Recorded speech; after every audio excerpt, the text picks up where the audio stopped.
નમસ્કાર મિત્રો, કેમ છો તમે બધા? સ્વાગત છે તમારા બધાનું આપણી ચેનલ ગુજરાત ટચમાં. વાત કરીએ આજે પાક સહાયક ફોર્મ 2025-26 અંગેની. તો હાલમાં કમોસમી વરસાદના લીધે જે કોઈ ખેડૂત મિત્રોને મગફળીના નુકસાનની થઈ હતી તે માટે સરકારશ્રીએ રૂપિયા 10,000 કરોડનું સહાય પેકેજ જાહેર કર્યું હતું, જે અંગેના ફોર્મ ભરવાના ચાલુ થઈ ગયા છે. તો આ વિડીયોમાં તમને દરેકે દરેક પ્રકારની જાણકારી આપવામાં આવશે, જેમ કે તમારા પ્રશ્નો, ફોર્મ ભરવા કયા ડોક્યુમેન્ટ જોઈએ, ફોર્મ ભરવાની છેલ્લી તારીખ, ફોર્મ ક્યાં ભરાવવું, કેટલી સહાય મળશે વગેરે. તો આપણી ચેનલને લાઈક, શેર અને સબસ્ક્રાઈબ કરવાનું ના ભૂલતા. વાત કરીએ લાભાર્થીની પાત્રતા અને સહાય મેળવવા અરજી. આ કૃષિ રાહત પેકેજ હેઠળ પાક નુકસાનીનો લાભ મેળવવા માટે ખેડૂતોએ નિયત અરજી પત્રકના નમૂનામાં ગામ નમૂના નંબર 8A, તલાટીનો વાવેતરનો દાખલો, ગામ નમૂના number 7-12, Aadhaar number, mobile number, bank account number, IFSC code તથા નામ દર્શાવતી બેંક પાસબુકની નકલ.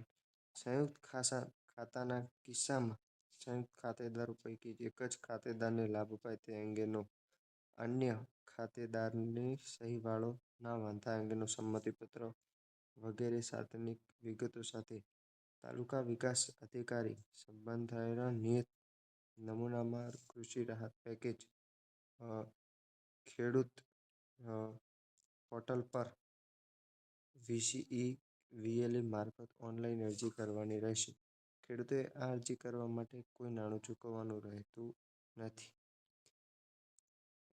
તમને કેટલું વળતર મળશે તે અંગેની વાત કરીએ તો હેક્ટર દીઠ 22,000ની પાક નુકસાનીની સહાય માટે આવતીકાલ શુક્રવાર ખેડૂતો અરજી કરી શકશે.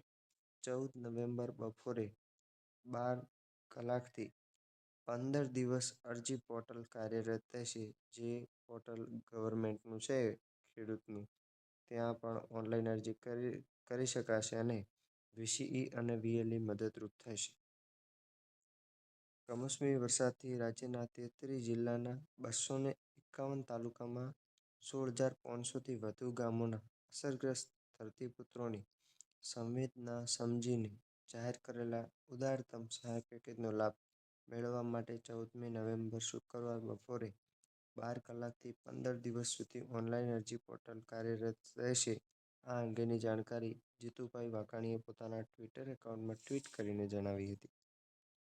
પાક નિષ્ફળ ફોર્મ ભરવા માટે જરૂરી ડોક્યુમેન્ટની વાત કરીએ તો આધાર કાર્ડ, બેંક પાસબુક, તલાટીશ્રીનો વાવેતરનો દાખલો, 7-12-8A ઉતારા, મોબાઈલ નંબર, વેરા પાવતી નોંધ, આધાર કાર્ડ અપડેટ હોવું જરૂરી છે. આમ આ અંગેની સંપૂર્ણ માહિતી આ વિડીયોમાં આપણે તમારા માધ્યમ સુધી પહોંચાડી છે. અને જો કોઈ પ્રશ્ન હોય તો કોમેન્ટ કરી જણાવી શકો છો. અને સહાય છે 22,000 રૂપિયા હેક્ટર દીઠ. અને તેની હેક્ટરની મર્યાદા છે 2 હેક્ટર.